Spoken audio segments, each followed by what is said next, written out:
Magandang araw po. Tayo po ay mag-devotion. Panginoong aming Ama na nasa langit, tunay na makapangyarihan kayo at napakabait. Kami po ay nakatanggap na maraming pagpapala sa inyo kahapon. Simula po sa aming mga pagkain, nakakain kami. Kami po ay may damit at may masisilungan at matutulugan. At marami po pong iba. Lord, patnubayan niyo po kami ngayong oras sa pagbabasa po ng inyong devotion at maintindihan po namin ito.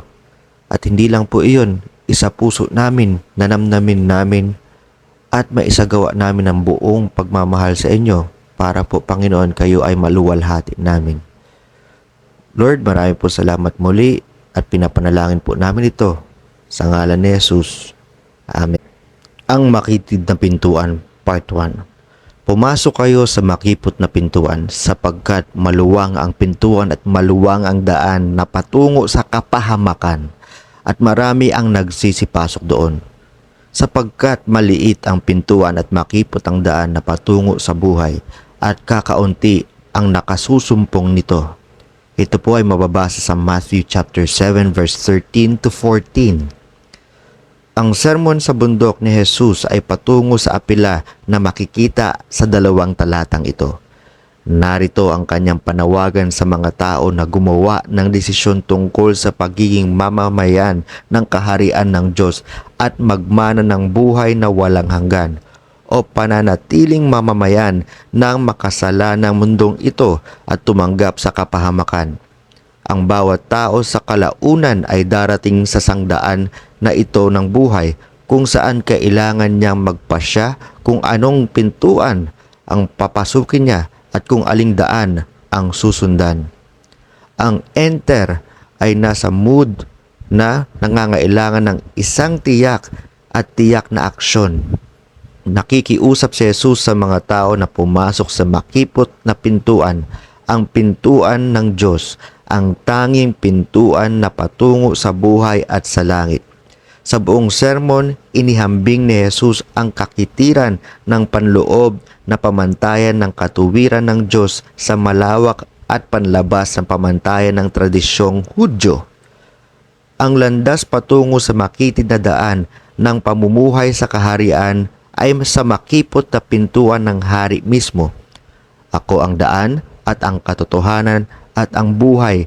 Walang makaparoroon sa Ama kundi sa pamamagitan ko. Ito ay mababasa natin sa John chapter 14 verse 6. Ipinapahayag namin ang isang makitid na ebanghelyo dahil iyon ang tanging ebanghelyo na ibinigay ng Diyos at kung gayon ang tanging ebanghelyo na mayroon. Tiyaking ipinapahayag mo sa iba ang makitid na ebanghelyo na ibinigay sa atin ng Diyos. Tanungin ang iyong sarili.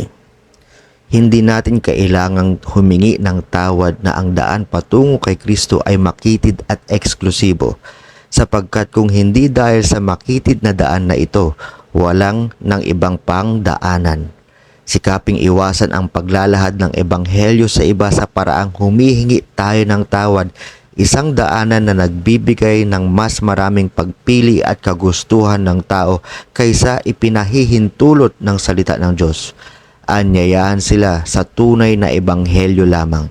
Batid na ang Espiritu ng Diyos ang magdadala sa iba sa katotohanan lamang. Lord, marami pong salamat sa devotion po na ito. Naway Lord, maraming makasumpong sa makitid na pintuan o sa tunay na ebanghelyo. Naway Lord, tulungan niyo po kami na mga ligtas na hindi magbigay ng iba pang ebanghelyo, ngunit lamang yung galing po sa inyong salita. At Lord, marami po salamat muli, basbasan niyo po yung bawat isa at ipinapanalangin po namin ito sa ngalan ni Jesus. Amen. Ulit po, itong mga devotion na po na ito ay galing po sa gty.org. Ang nakalagay po doon ay English. Itinatranslate lang po natin sa Tagalog. Itong devotion na ginagamit natin ay galing po doon sa Life of Christ.